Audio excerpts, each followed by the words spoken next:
we're just naturally drawn into this lifestyle of overthinking and distraction and obsession with our technology that we're not even conscious of it. We're so unconsciously conditioned that all of this stuff is normal that we've forgotten to make space for ourselves. We've forgotten that it's really important to have that quality time alone, or that downtime, even with friends or with nature. Those timeouts are so rejuvenating to our body and our mind and our spirit. It's just essential to have that if we're going to be able to hear our intuition. You're listening to Find the Good News, Episode 101, The Firefly Entanglement, a Beacon Series conversation featuring Kim Chestney, author of Radical Intuition, a revolutionary guide to using your inner power by New World Library. Find the Good News is produced by Parker Brand Creative Services, a branding agency that thinks sideways, pushes forward, and gets your brand up. See what else we do at parkerbrandup.com. Have you ever had a feeling, a hunch, or an inner knowing that seemed to guide you through a series of right actions? Maybe it was a feeling about a space, a place, or a person, or a particular circumstance. If you followed the promptings of that feeling, did you find the end result to be better than what you'd originally assumed? Kim Chestney, my guest on Find the Good News and author of the new book, Radical Intuition, a revolutionary guide to using your inner power, has made accessing and utilizing this inner knowing her life's work. I sincerely love the matter-of-fact way Kim approaches the topic of personal intuition, bringing it outside the sphere of woo and down to a practical, approachable level. She teaches us how to put intuition to work in our ordinary lives, which ironically reveals the extraordinary connection that we have with the people, experiences, and world around us. We live in wild times, filled with a lot of uncertainty, but Kim encourages us to lean on our inner knowing, an underutilized natural sense that helps us perfectly steer the ships of our lives as we navigate potentially choppy waters. With so much angst, anxiety, and discord around us, it is easy to feel like a victim. Kim Chestney reveals that we have more help built into us than we realize. And the uncanny thing is that it's been there all along. I sincerely enjoyed my visit with Kim, and my intuition tells me you'll leave this talk with some new insights, just like I did. Now, it's time to shake off some of the structure, lay down the stress of layered do's and do nots, prepare to go on a hunt for the still, small voice inside you, then tune your attention to this good news beacon and press play on a little good news. Wake up this morning, you're dreaming up a story. I can hear the way it's going, 'cause you're laughing in your sleep. On the path to your deliverance and a holy wall of light pouring through your window. Old news, bad news, fake news. Sometimes you want to shut those signals down and seek a better source. With my Find the Good News Beacon series, I tune into good people doing good works wherever I can find them. I scan across the full spectrum of life, seeking out human beings that have turned their dials towards helping others, aligning their time, resources, and talents with goodness, justice, mercy, and love. In each episode, I sync up with the hearts and minds of my extraordinary guests. We have dynamic conversations that invigorate the mind long after our transmission has ended. I discover the critical life experiences that shape them, the perspectives that drive them, and the fundamental beliefs that have anchored them to a path of goodness. There's a lot of background noise in the world. My name is Orrin Parker, and I'm cutting through the static to find the good. I love you just as well. I don't like going into interviews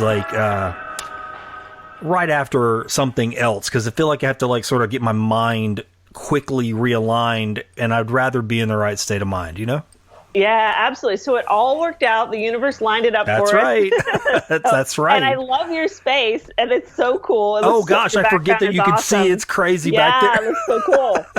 Yeah, it's a lot of It's a stuff in a party. little space. I'd show you the whole thing. I'd move the camera around. There's all kinds of stuff in here. You never know. There's toys and Yeah. spiritual things and just all over. This is whatever. It's just it's my space to access my intuition. Yeah, I love it. There you go. And express your creativity and all that stuff, right? Yeah, exactly. Perfect. Look, I don't have a hard opening for my show. I don't do Okay. like some by the book way. We just start talking. I don't even like to use the word interview. I consider it just a visit. And I mean meeting someone new. And the show is all about promoting good works.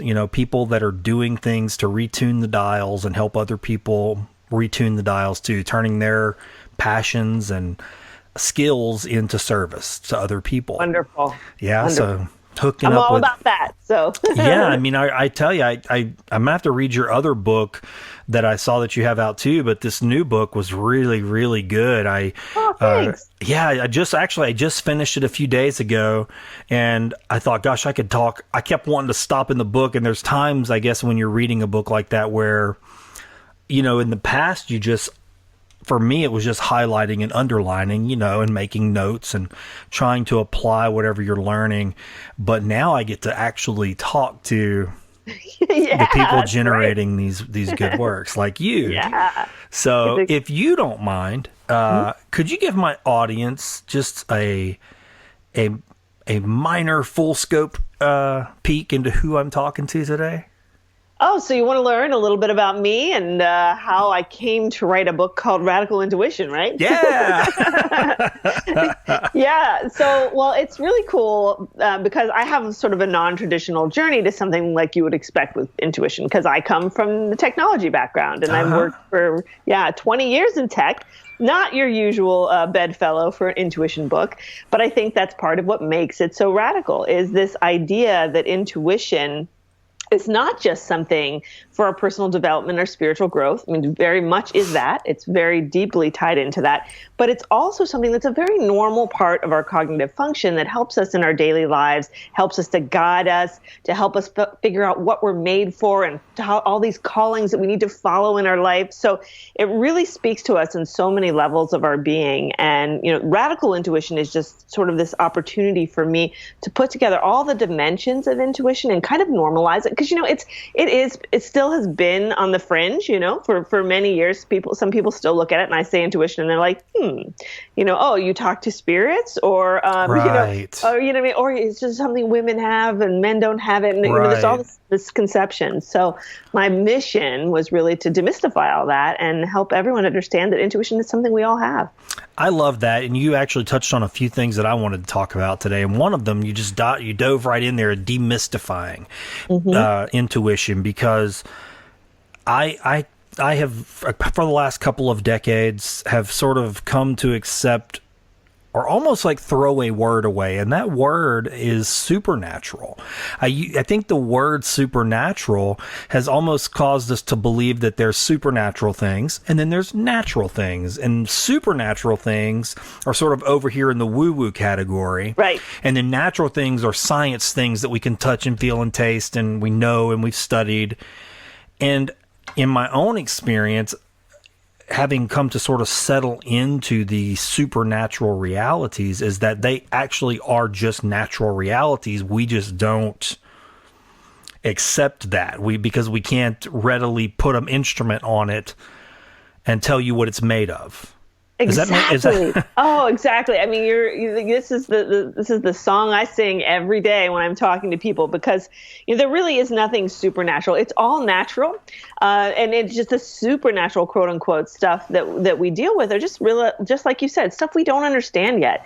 And now it's a really exciting time right now. What's happening over the last recent decades, because the supernatural and the natural are really starting to merge into one. It's specifically in science when you get into quantum physics and quantum realities, right? Because all those things that were supposed to be impossible are now scientists, smart people with big degrees, PhDs and doctorates, and they are out there telling you that this stuff is actually possible. It's real. It's not woo, right? So we're at an exciting threshold right now of all that. There you go. You here. This is synchronistic, okay? Because you brought up another thing that I thought was fascinating, and you were talking about. You just mentioned quantum physics, and I was really interested in the word entanglement, because it's a word that's in my lexicon, and I find myself using it.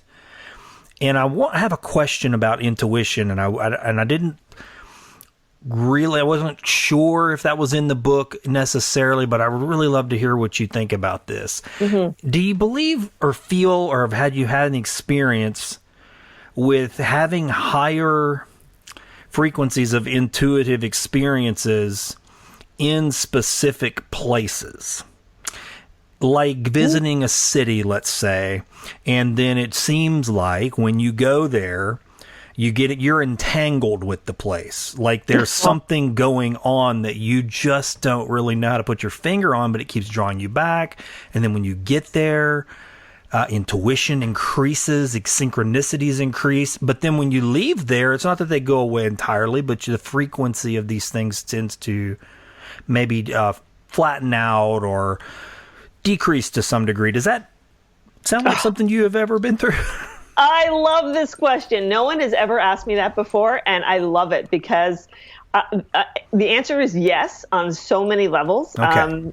Whether it's, different places, first of all, have different, as we know, different vibrational frequencies, different cities, the histories of cities, the things that have happened in different areas all around the world carry with it different vibrational frequencies that we can interact with intuitively in different ways. So for instance, even if you're visiting like some of the old sacred sites like Stonehenge, places like that, you can intuitively connect to things that have happened there and the energy, and you can really sense this. But even beyond that, what really resonated with me while I heard you speaking and describing, and I'm feeling like you probably have had an experience like this that you're drawing off of, because it reminded me a lot of how it was the first time that I went to Los Angeles, which is strange. But all my life, I never really felt like I needed to go to Los Angeles. It was just when I was younger, I was like, I'm from the East. So, when you travel places, it was just never some place that was on my list. And then I went there and something magical happened. I don't know what it was, but it was like, I just felt so at home. I knew my way around there. Like I could, Los Angeles is a confusing city. And I had only been there for 2 days, and I think we were up north of Hollywood, and our GPS died, and I had to figure out how to get all the way back down to Santa Monica and all over to our hotel. And I did it. When I didn't know my way around, I just went back. I knew all the turns to take to get there, and the back way is not just the easy way down. And it amazed me at how I had this intuitive connection with this place. And my understanding of that, and there's a lot of different things that can be going on there. It can be anything from just simply a vibrational alignment to the energy that's there, the people that's there, the things that are happening there, to things, if you want to talk about things like past lives or the collective unconscious, in ways that we actually know things. Like, how do you know your way around a place you've never been? It's really exciting. That's interesting. Okay, so that you're right. I definitely have a place like that, and it's interesting because it's not just entanglements with the place, but almost like entanglements with people.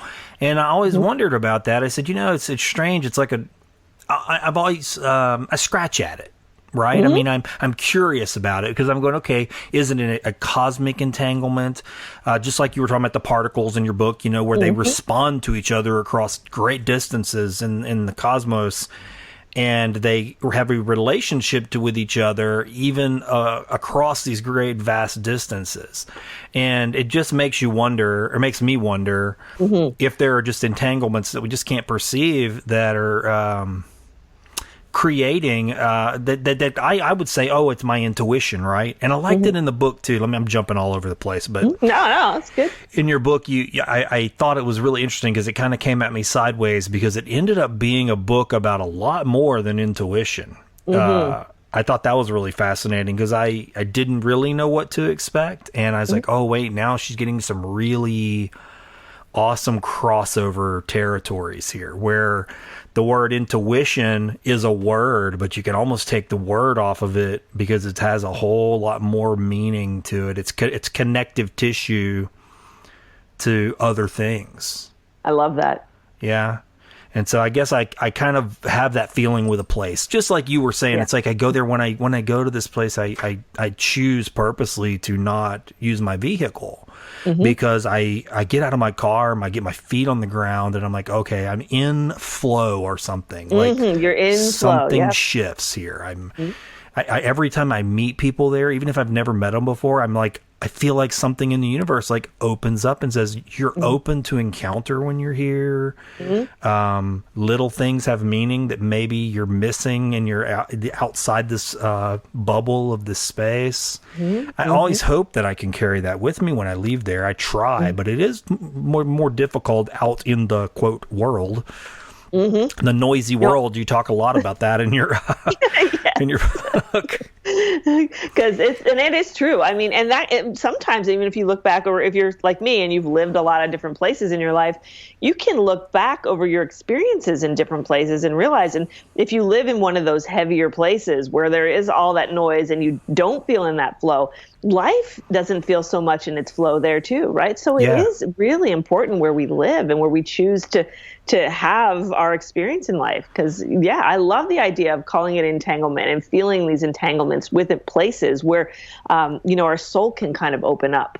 Yeah, right. And that's one of the things too that I loved about your book. You talked about using or whether you didn't talk about it, maybe I just kind of felt that the language you used was very it wasn't charged, so to speak. It seemed like you were kind of careful to keep it with a negative pH balance so that people could come from, or you know what I mean? Like could come from lots of different places and get something out of it. Yeah, that was intentional, right? I wanted to be inclusive to everyone. Yeah, for sure. You talked about something right at the beginning that I was really fascinated by, because I don't come from the tech sector, but my day job is sort of the creative industry. I work in graphic design and branding and copywriting and things like that, video production. And so once people started listening to this show, they were surprised, because in this show I made a rule for myself that I don't hide anything. I always say I'm going to fall on my sword if I have to, because that's where the magic happens. That's where I want people to enter this space with these conversations. And if I'm holding and hiding things, then it's not real. So some of the people that know the identity of graphic design advertising guy, when they enter this show, they're like, oh, of course it's a communication show. But then they get in here and they're like, whoa, hold on a second. What's going on here? This isn't exactly what I expected. And so when you were saying you came from the tech sector, I thought that was really interesting, because you said you're seeing this lean towards using intuitive abilities more in that sector now. Yeah, and it's so funny that you just brought this all up, because my pathway into tech was through design and graphic design. Oh, and wow. Okay, cool. So I worked at ad agencies and I did right graphic design. So we have similar entanglement. We're entangled with our graphic design background. So that was sort of my pathway into tech, because I started to work at the Technology Council in Pittsburgh in that capacity. And then I kind of moved into a different space there, and we started opening up to supporting businesses and using this sort of intuition, right, as this sort of grounding force for innovation and creativity and all this stuff that entrepreneurs and startups and even like really big tech companies are using. But that's so wonderful, though, because one of the things that, very early on when I was making this transition, and I had met someone who told me, the MFA is going to be the new MBA. And I thought, well, that's really interesting. And all these artists were coming together and be like, you know what? People are really going to start looking more and more to creatives and designers to really impact the future, because, we're getting to this point in the information society that we're reaching this singularity. And then we realize there's so much more than data out there that we need to focus on. Right. So I've watched this shift over the last 10 years as, people who used to be like, oh, just a designer become like, oh my God, a designer. We really need the input of this visionary design to help make this product something spectacular. Like Apple and Steve Jobs were sort of like, it's like the poster company for that kind of process. Huge intuition advocate, Steve Jobs. So revering this process of intuition and design as really the leading force in technology is all intuition. It's all run by intuition. So, and people don't realize it. And I think that's the thing about this word intuition that I'm really trying to put out there is everybody, talks about intuition, and sometimes they don't even realize that's what they're talking about. They don't even understand When we're talking about innovation, we're talking about intuition. When we're talking about visionary leadership, we're talking about intuition. That's what's behind it all. You can't be a great leader unless you have empathy, unless you can see ahead beyond what everybody else is seeing, right? So it's all of that intuitive force within people that's giving us this secret weapon and this leg up to everyday life. Yeah, that's beautiful. Everything you just said right there, it got me thinking when I was listening to your book.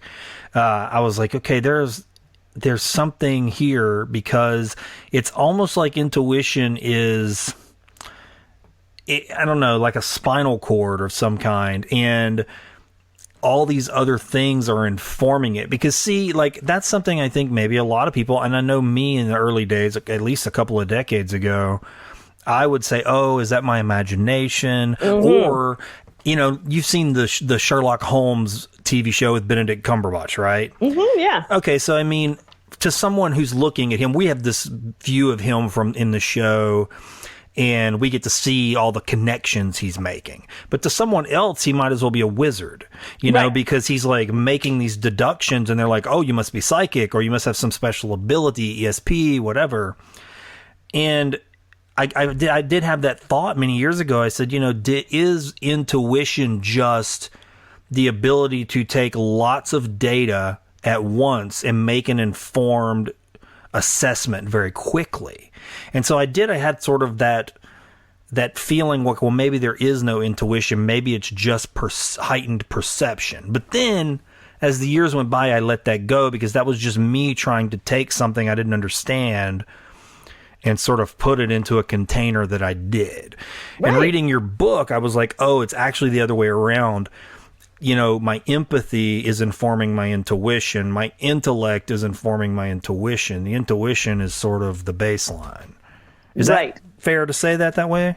Yeah. And I mean, and it really gets down to semantics if we want to talk about, what information is. And are we talking about information from the five senses in the world around us? Or are we talking about information from that sort of cloud of quote unquote data that contains all the information and programming of our universe? You talk about the world being a simulation or any kind of like Maya, an illusion, whatever's running this reality here, the reality generators here, there's a code, there's data out there, and our intuition is the part of us that can access that, right? Our minds can only get so far, but our intuition, it can pull down all that data. So in some ways, it is giving us that data really quickly, but it's giving us this data that's not accessible to our linear thinking mind. See, I love this. I love, the changing of the word, saying something like data, and putting it into a framework that we can understand. It's like synchronicity. You talked about that a lot, and that's something that, as you talk about in your book, that once you sort of begin flexing this muscle, those things start to happen too. And, you do have there's all kinds of cosmologies you can frame that through, right? You can go, okay, these events are happening, these intuitions are occurring, and whatever cosmology you're in, whether you're in a Christian cosmology, a Tibetan Buddhist cosmology, a Taoist, whatever it is, you can say, oh, well, that means X, Y, Z, because through that cosmology and using their equations, that's what those things must mean. Exactly. In a Christian cosmology, it might be, oh, well, you were informed by the Holy Spirit. That's the Holy Spirit whispering in your ear, nudging you. And sometimes I think the language gets in the way almost. It does. Yeah. Yeah, because we have so many associations, that we have all this conditioning, and that's also something, I talk about a lot with radical intuition, is really getting past all of this conditioning. Yeah. We've been conditioned about who we are. We've been conditioned about how we should live our life. We've been conditioned to so much that we don't even realize. And part of that conditioning is, relates to our intuition and how we've been conditioned to think that we don't have it, for one thing, or that it's not real, or it's scary, or it can't be trusted. All those things we've been conditioned to think, based on, years and years and years of either misunderstanding or, using these different words and thinking that that's just what intuition is. I love that people call intuition the Holy Spirit. I've talked to a lot of Christians, and that it really is a good connection. And that's one way of looking at it. But there's still all these other dimensions to it, right? Yeah, that we're talking about. So it opens up a lot more. Yeah.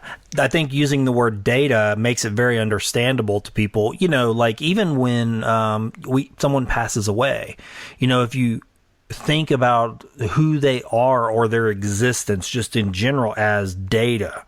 And I know that may seem cold to a lot of people, but I've recently had cause to think of something that way. And I was like, you know, the data that was generated through their mind, their experiences, their life within the bubble of time, that data, just because the body itself has dissolved, that data still sort of exists in this cloud, as you say.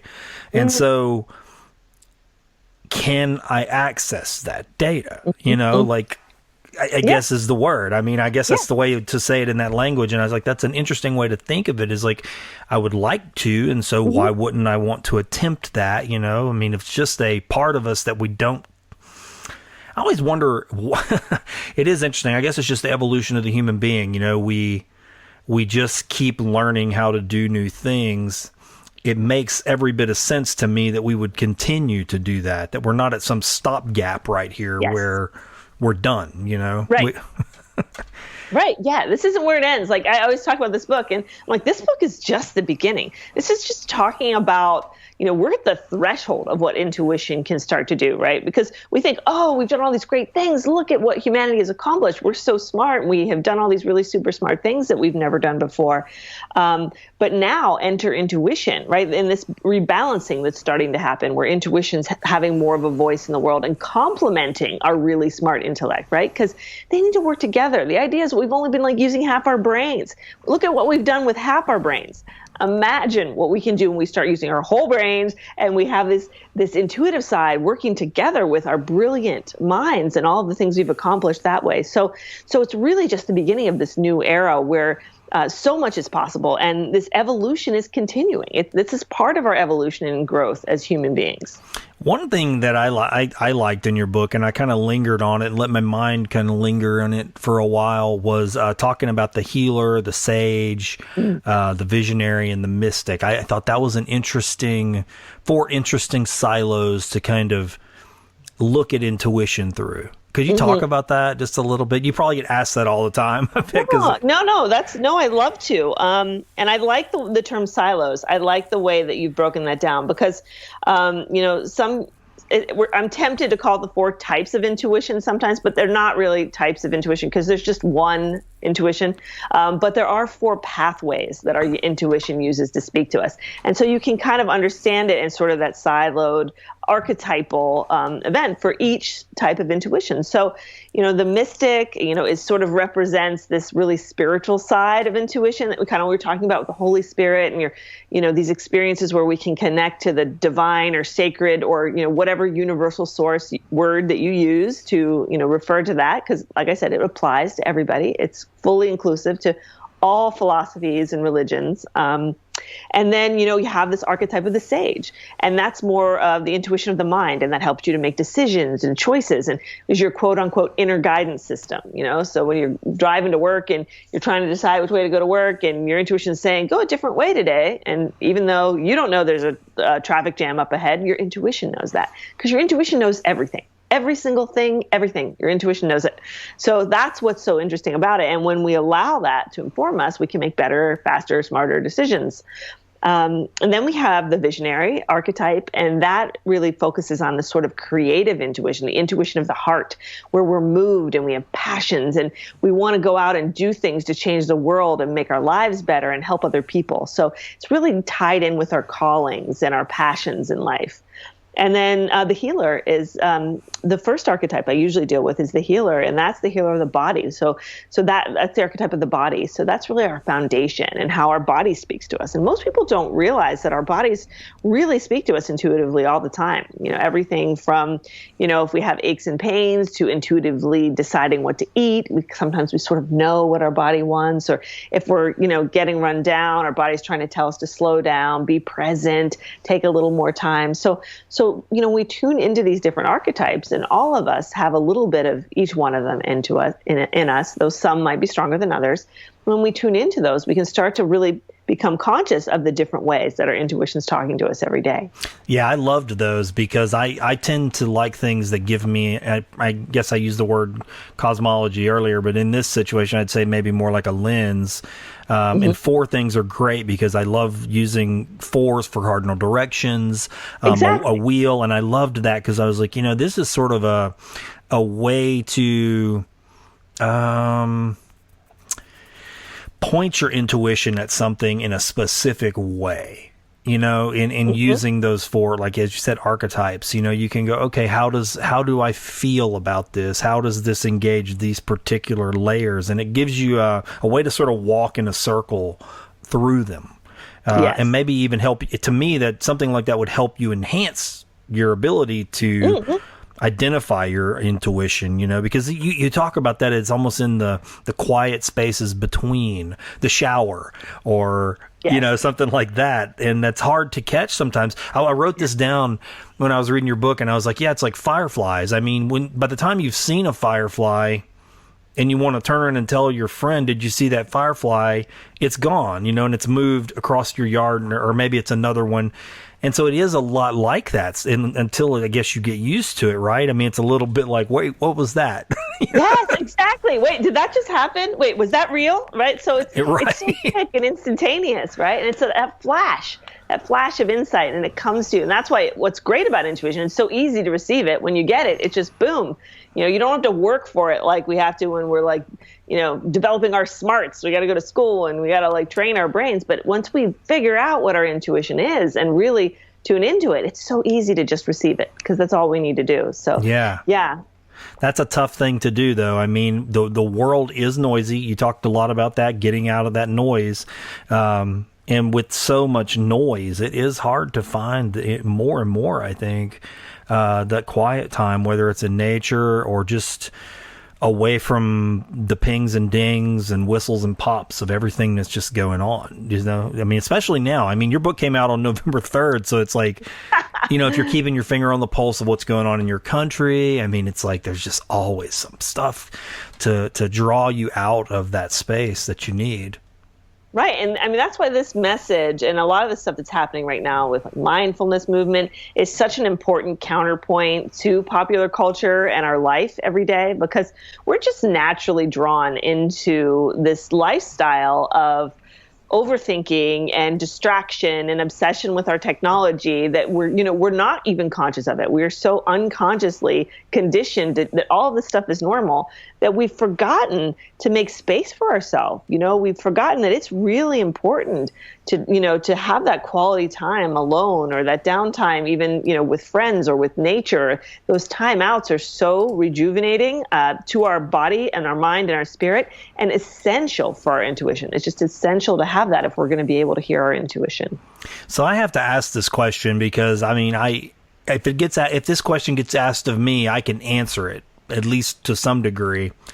And I'm always curious to hear it from other people. I mean, there has to be sort of like a event horizon for you, right? Where life was one way and then something happens and it begins to change. Because, I mean, you've been in this world for, at least 20 plus years or a couple of decades or more. Mm-hmm. Where does that begin? I mean, where does that start? Do you mean like in my own personal journey? Yeah, in your journey, like into this. Yeah, exactly. Yeah. So I think that there was a big shift for me, the big shift. And I think you're absolutely right. I think there are moments in everyone's life where you have those sort of either awakenings or epiphanies that make you realize that life is more than what you thought it was, right? And I think whatever it is that happens, whatever context it comes to you in, there's these defining moments where life's not the same again. And for me, it really happened in my early 20s when I sort of had this intuitive awakening. A lot of different things conspired in my life at that moment to make this shift for me. But it culminated in this one moment when I woke up after I'd had some really, really profound experiences with my intuition. And I woke up in this different state. And it's the only way I can explain it. And, it reminds me a lot. And this happened like so long ago. But when I picked up The Power of Now about 10 years ago, the things that Eckhart Tolle talked about reminded me about what had happened to me, and like 10 years earlier too. And I realized that I was in the state of just presence and happiness, and I couldn't explain it. Like everything around just fit, and I didn't want to do anything. That was the crazy thing. I was always doing stuff. I was running around, artists doing things, making stuff, and suddenly I just wanted to be still. I just wanted to sit and experience. And the children that were playing outside in the park that used to irritate me didn't irritate me. I was like, oh, the children. I just remember that, and I was in this state. And it lasted a few days and gradually started to wear off. And I could feel it wearing off. And I could feel this coming back to this like everydayness. But I realized that place was this place of pure connectedness to life. Whether you call it enlightenment or whether you call it like bliss, whatever, words different people have had for that experience. Sure. Suddenly how it feels to be fully connected with life. And most of the time we're not. Most of the time we're somewhere else. We're unconscious. We're running around chasing the things in the world that don't really matter. And once you've experienced that, once you've had a moment of, and for everybody it's different, have that moment of your own where you realize what it feels like to be truly connected to true life, then you start saying, okay, now I want to live like that more often. I want to be in that space. That's what I want my life to feel like. And after that, everything changes. Everything changes. That's beautiful. I'm glad. Thank you for sharing that. I got to ask you, did time feel different for you whenever you were in that state? It almost felt timeless. Timeless, yeah. Right? Like, and one of the things that struck me is I remember just sitting in the car with a friend of mine, and he was just running into the store to get stuff. And typically, like, I would be like really impatient. I'd be like, hurry up, I got stuff to do, blah, blah, blah. And I just remember sitting there and just sitting in a car in a parking lot and having such joy within me and such presence within me. I just kept thinking to myself, I hope he doesn't come back soon. I just want to be alone. I just want to be here in this moment, right? Because all the I didn't want those things. Nothing against the person, but I didn't want to be out there in the world. I just wanted to be in that moment with myself. And there was just some magic there that I had connected with. And it was so unlike me to want to be in that space. So it felt like time was just something that time and presence and space kind of came together in this sort of stillness that was ubiquitous. Yeah, it's almost like, I hear what you're saying. I understand this. It's like, well, because the measuring sort of just stops. And once we stop the measuring, you enter into that timeless, as you described it so beautifully, that timeless space. And that just allows doors inside of us to open. Maybe doors that were there, we just weren't, like, as you said, not paying attention. Yeah. And beyond that, my intuition after that kicked into high gear. Wow. I mean, crazy stuff like happened at that point, or really like metaphysical things started to happen. And that's when I realized that there are these different layers to our consciousness. And part of this whole process, I really think, is raising your vibration. And you hear people talk about that, and it can sound a little cheesy sometimes, raise your vibe. But another thing I noticed really early on when I was going through all this, when I would have these really profound intuitive experiences, I noticed they would always happen to me on times when I had really good days, and I was happy and I was in a good mood, and it started to put things together. And I started to realize, wow, it's a lot easier for me to connect with my intuition when I'm feeling good, when I'm uplifted, when my spirits are raised, right? So all those little terms that we hear, there's something behind that, because when we're in that space, we are able to connect to that higher frequency of information that our unconscious mind, our overthinking mind, all this low energy ego mind just can't reach it. They just can't intersect because they're not made of the same energy, right? I love this. Yes. Love it. One of the pictures that I've kind of felt over the years, and I feel like it's kind of applicable to your book and what you're talking about, is the idea of giving a presentation, which I'm sure you give plenty of presentations, and I've given a few. And one of the things I notice, like anybody who gives a presentation, when you look out at a large group of people, there's initially everyone's the same, right? They're all there. You've got the same information. You're going to give the same information to everyone. But as you begin to do the presentation, there's those 20, 5 people in there that you start to see they're real. You can tell they're engaging with you with their eyes, and they're getting more out of what you're saying. And then you look around and other people are fiddling with their phones, look at their watch. Some of them are sleeping. Those 4 or 5 ask you questions, and they're really engaging. And you almost feel like you want to talk to them more. And in a way that sounds like that's a lot like what intuition or spirit or whatever. It's like, okay, yeah, I'm giving you all the same signal, but like 5 of you are paying attention, and the more you pay attention, the more you get. That is a great analogy. That is such a great analogy. That's exactly how it is, and you feed your intuition with that attention. And then soon it becomes this relationship, because even as a speaker, you're like, oh, I'm really engaged with these people who are engaging, who are looking at me and really want more from this, and vice versa. So it's a relationship, and it comes alive with attention. It's interesting is you had brought up St. Teresa of Avila in your book, and Interior Castles is, I'm assuming, like the work that you're probably referring to, because what a wonderful work.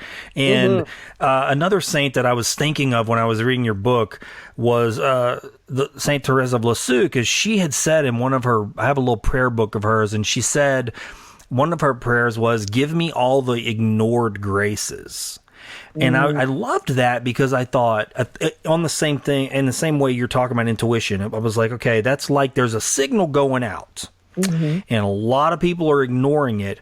I'll take that signal if they don't want it.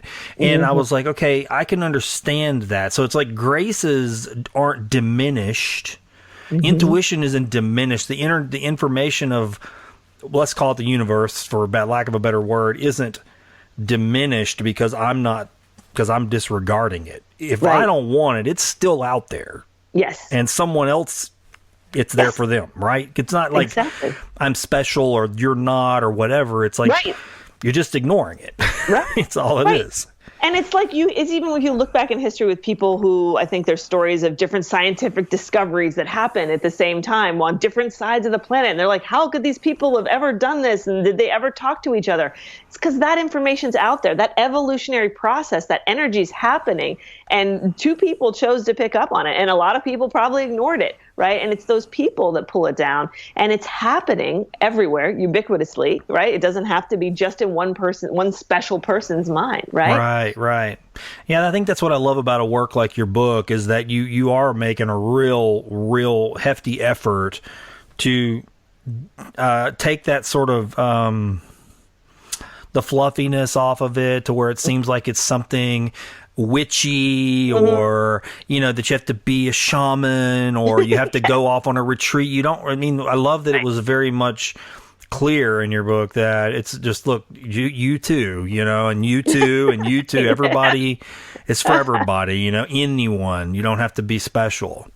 Absolutely. And, it's like you don't need crystal balls and tarot cards to use your intuition. I mean, you can. That's great. I don't have any problem with that. But you don't need it. In fact, like, you don't want to have to rely on any tools. You want your intuition just to be like, bam, 24/7, part of you, right? So opening up and developing it is just so important. Yeah. So how have you seen people's lives change? I mean, you've had to have had direct, obviously probably thousands of stories, or if not more, where you've seen people's lives change through the work you're doing. Yeah. I think the underlying transformation that I see most often is really that reconnection with people living their truth. And that's a phrase that we hear a lot, and we don't always know what that means. But in terms of intuition, this process of living your truth is so important, because intuition is really what connects you with your true highest voice and understanding of who you are at the core, right? I would say, do you know who you are? Do you know what you're made for? Well, your intuition does. Even if we don't, even if we're not conscious of it, because, life's confusing, and we get a lot of outside pressure from the world and our parents and everybody, defining us and putting us in boxes and telling us what's best for us. Our intuition is the cure for sorting out all of those different voices. And it's the one true voice inside us that aligns us with our real path and our real purpose. So, my work in the Intuition Lab, the school that I run for intuition, working with cohorts of students throughout the years, has really been, the core of it has really been reconnecting people with that inner truth and that core and that direction. And then that manifests in so many ways, whether it's just, getting out of a relationship that's stifling and that has been keeping people from evolving and growing, or getting a new career, taking a chance, leaving that 9 to 5, going out, believing in yourself, trying something new. There's so many practical ways that intuition can help people to build confidence in their true path and purpose, and get out of the ruts, right? And get back on track and aligned with their growth and evolution. Yeah, it's interesting. I mean, it kind of ties into something else I was curious about, because you mentioned this a couple of times in the book about getting out of our comfort zone. And then you talked about being fearful, as fear is a sure sign that that's not your intuition. And at first I pondered that for a little bit. And then when you started talking about getting out of your comfort zone, I was like, okay, that was a way for me to understand it a little better, because I thought, well, fear, and then tell me again, this is your thoughts I had, but fear is something that sometimes is healthy in the sense that it keeps you safe, like from danger, like driving through bad weather. I'm fearful because I could, that's a healthy fear, but that wasn't what you were talking about, right? At all. You're talking about something different, a different type of fear. Right. So yeah, absolutely. And because there's a really good book on intuition out there, and it's called something, I forget what it's called, but it's like The Gift of Fear or something like that. And it's really all about intuition. And and I thought to myself, wow, I said that's really interesting, because really fear, if we're talking about like fear at the core of our ego fear, is something that's diametrically opposed to intuition. Because when we trust our intuition and we're aligned with our intuition, then we're walking from a place of trust and not fear. But that being said, this idea of sort of discernment, a discerned fear, is very healthy, right? Like so we don't want to just be reckless. We don't want to go out there and like do all these crazy things that are going to hurt us, right? So I think that kind of fear that you're talking about falls more in line with, what I talk about in the book of discernment, and really that sort of connection, that intuitive and intellectual connection within us, where we realize that this is probably not a good path for our safety. Might be a time I'm not going to go do this because I might get hurt, or this person might hurt me, right? So I think there is a very healthy aspect of that. We just can't get caught up in those sort of ego fears, right? Where it's like, you know what I mean? Where it's coming from a place of personal. Yeah, I'm glad you said that, because a couple of years ago, I started noticing myself avoiding a certain person, and everyone loved this person. And I was like, why am I avoiding this person? I mean, I would say, people would say, oh, you have good intuition. So sometimes I do try to trust my intuition. But I had to stop and analyze this particular one, because I was telling myself, oh, that your intuition's telling you that this person is somebody to avoid. And so I was. But the more I began to dissect it, what I'd realized was this person just had a lot of markers that resembled somebody that had hurt me in the past. And so then I come to find out this person, I allowed myself to give it another go, and I went, oh, actually, that was just my fear, my old wrong assumptions built because something bad had happened, old trauma. Conditioning, right? Conditioning, right. Conditioning. You're associating. Yeah. So let me ask you, when you think back on your very first impression of that person, do you remember the very first impression you had of them? Oh, yeah, absolutely. I mean, I can just sum it up in a word: arrogant.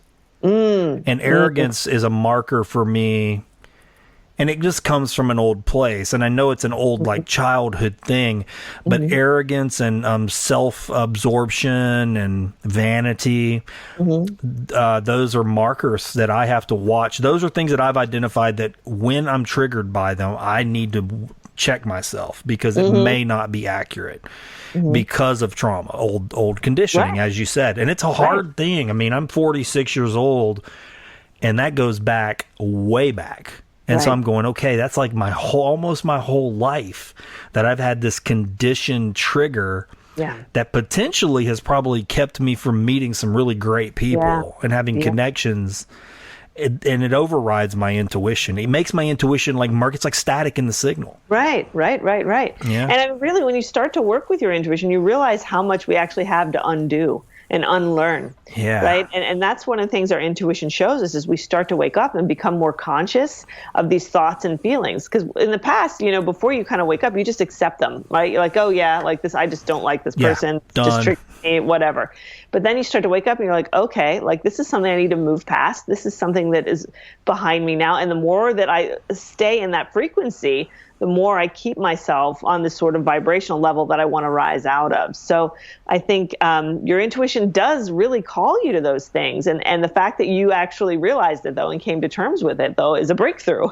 Yeah, I mean, our minds are filled with phantoms. I mean, that's just the way I've come to believe. It's like there's just shadows lurking around every corner. I mean, when you start really walking through that sort of frontier of the inner frontier, it's like, oh, wow. I mean, and it takes a lifetime. I mean, or lifetimes, honestly. I mean, I can't say that I don't perhaps have those, harbor those types of thoughts, because I go, there's just no way a single lifetime you're going to root out all of these things that are lurking around and hit that frequency that you want to hit, to have a fully connective, loving, peaceful relationship with the world in fullness, Right. No, I mean, it's so hard. I mean, and you look at the progress that we make just over in, the 30, 40, 50, 60 years of our life, and how hard of a struggle that is just in that time, really, to come to the terms of awareness that you have sort of as you get older. When you look back, you think, well, if only I knew when I was younger what I knew now, right. My life would have been so much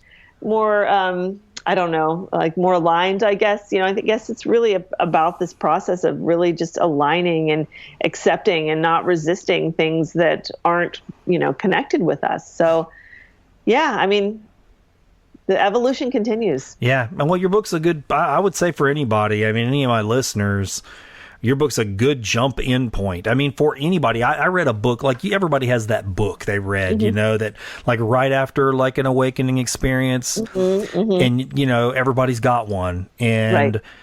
I always think that when I'm reading new books now, all these years later, I read them and I go, oh, this would be a good jumping in point for somebody who's perhaps just had an experience like what you described earlier, like today. Yeah. This could be their book where they're like, whoa, what's going on? Something's just shifted.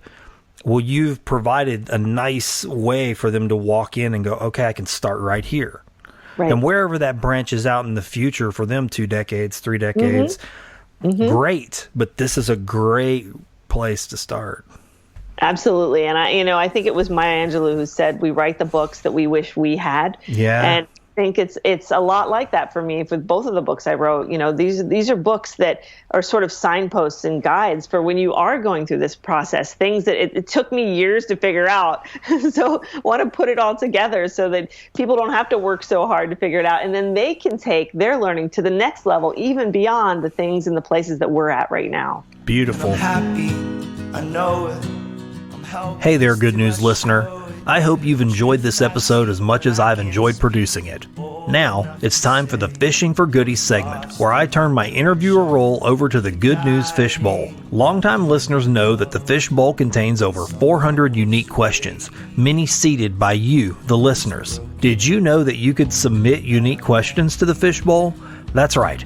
Just call the Good News hotline at 802-459-1668 to have your question added. You can also visit findthegood.news and send me an email. Now, let's take that dive into the fishbowl.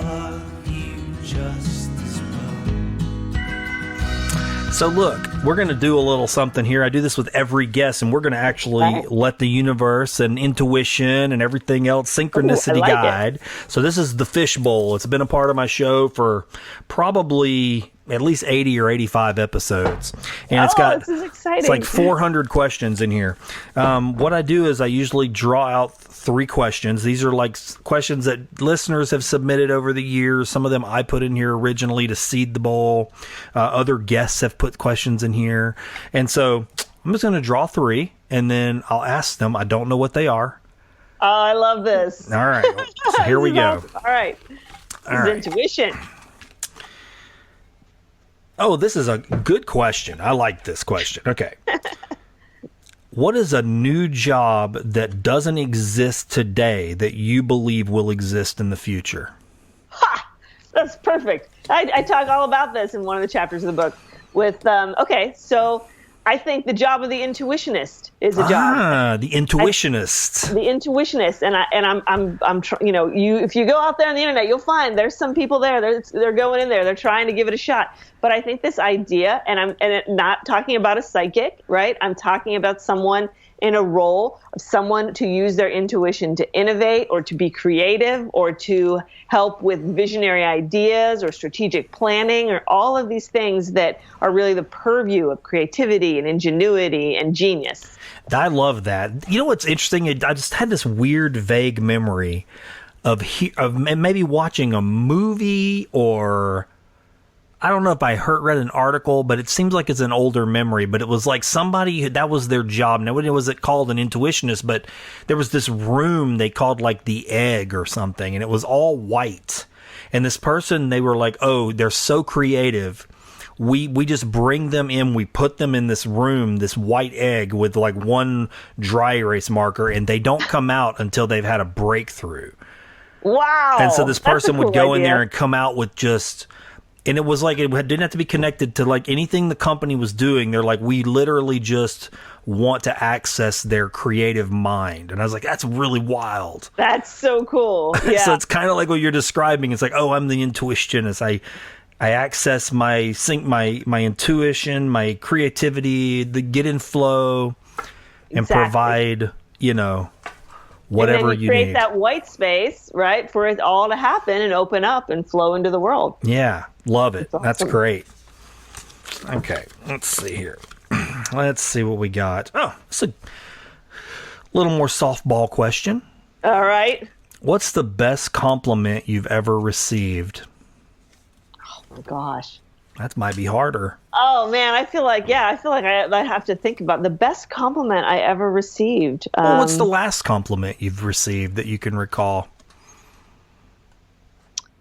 Oh man, like I don't know how do you do that? Like I'm awesome, is it just right? Like it's hard Right. to say compliments that people say about me, right? Well, I mean, obviously the best compliment anyone can give me, and that I have been hearing a little bit lately, is that I wrote a good book. Yeah, I was thinking that before you said it. I was like, I bet you're getting compliments on this book right now for sure.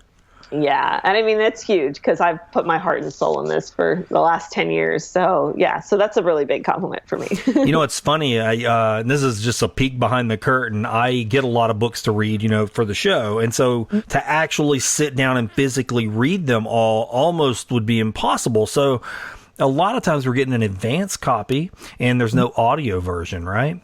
And so I have this app that reads to me and I can select the voice, and if it's a female author, I'll put a female's voice on there, but I haven't usually met the person yet.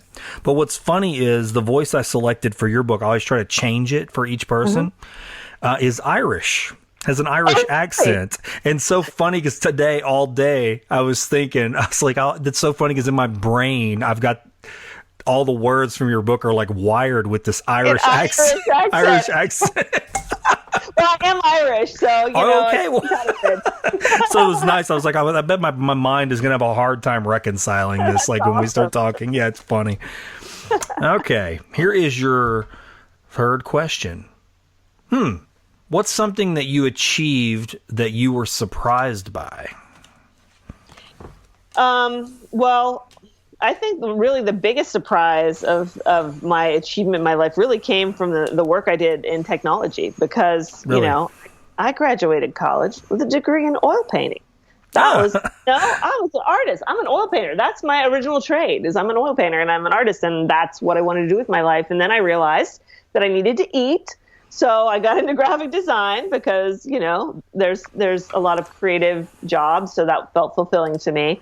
And then this whole pathway that I never saw happening in technology. And really, truly, I just followed my intuition to it. I just ended up meeting people and doors started opening and I intuitively came up with ideas and projects and people started giving me money. And then I started working with even smarter people. And pretty soon people all around the world were like so interested in what I was doing with the creative industries and working in this intersection of sort of intuition and technology and innovation and art. And I got elected to the Americans for the Arts Advisory Board, which to me was like one of the hugest honors, being both an artist and someone who's working with the cultural transformation of cities and towns and our creative economy in America. Like, I never would have expected that that's something that I would have ended up doing. So it was a pretty cool path. Yeah, I mean, you actually, I mean, we're talking about your book today, but I mean, I did a little light, research, and I was like, wow, you have done a lot of stuff. I mean,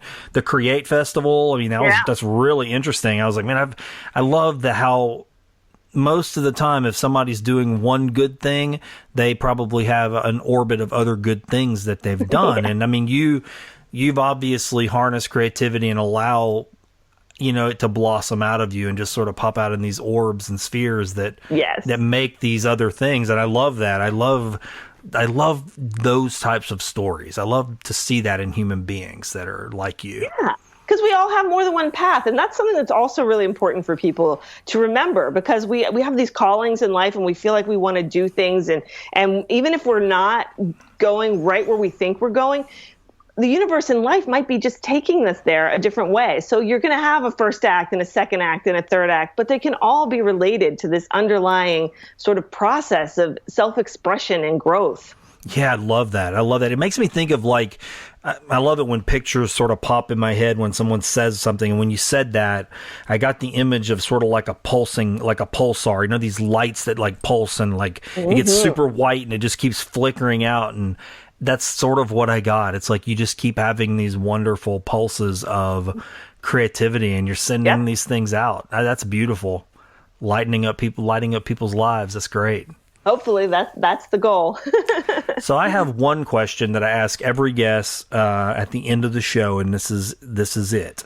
Did anything good happen to you today?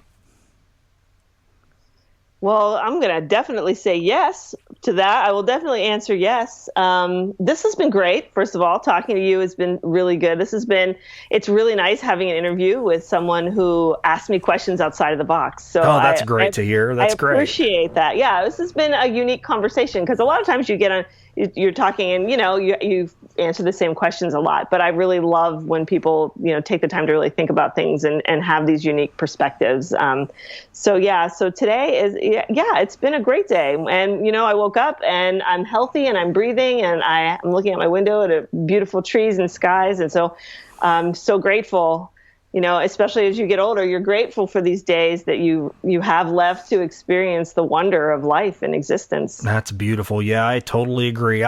Just before our phone call, I had to go outside and I was watering my plants, and I was having that feeling too today. I was just, we're in that season where things aren't really growing so great, but I have a few plants that are blooming right now, and there's a beautiful blue sky, and I thought, God, I'm so lucky to just stand here and watch the cycle again, Yeah.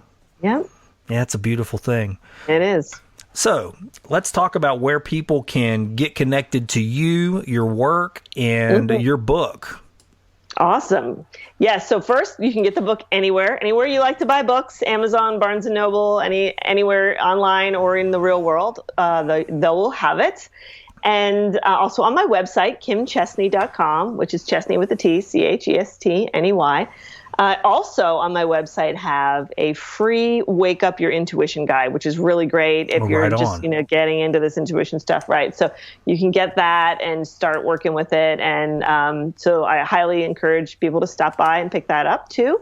And I also have my Intuition Lab, which is a really fun online school where I do online courses at intuitionlab.com. So you can check that out. Yeah, I was checking that actually out yesterday. I thought that was really cool. I was like, I meant to ask you about it earlier too. I completely forgot, but you had mentioned it. And I was like, yeah, Intuition Lab, what a cool thing.